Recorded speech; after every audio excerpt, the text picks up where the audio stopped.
இந்திய வெளியுறவுத்துறை செயலாளர் எஸ் ஜெய்சங்கர் நாட்டை வந்தடைந்துள்ளார். இன்று முற்பகல் 11:05 அளவில் இந்திய விமான சேவைக்கு சொந்தமான விமானம் ஒன்றில் அவர் நாட்டை வந்தடைந்துள்ளதாக கட்டுநாயக்க விமான நிலைய நடவடிக்கை முகாமையாளர் கூறினார். எதிர்வரும் பிப்ரவரி மாதம் இடம்பெறவுள்ள இலங்கை இந்திய ஒன்றிணைந்த பேரவையின் நடவடிக்கைகள் தொடர்பாக கலந்துரையாடும் நோக்கிலேயே அவர் நாட்டிற்கு வந்துள்ளதாக வெளியுறவுத்துறை அமைச்சு குறிப்பிட்டது.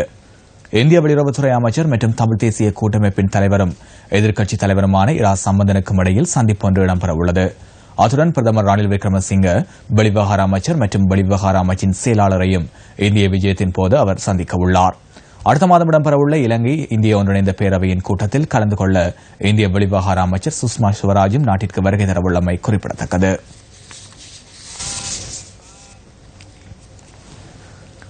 இரட்டை கொலை குற்றச்சாட்டில் கைது செய்யப்பட்ட தமிழ் மக்கள் விடுதலை புலிகளின் கட்சியின் செயலாளர் உட்பட இருவரின் விளக்கமறியல் மீண்டும் நீடிக்கப்பட்டுள்ளது.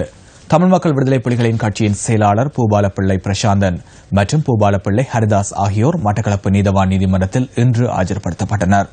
சந்தேக நபர்களான பூபாலப்பிள்ளை பிரசாந்தன் மற்றும் பூபாலப்பிள்ளை ஹரிதாஸ் ஆகியோர் மட்டக்களப்பு நீதவான் நீதிமன்ற நீதிபதி என் கணேசராஜா முன்னிலையில் இன்று ஆஜர்படுத்தப்பட்டனர்.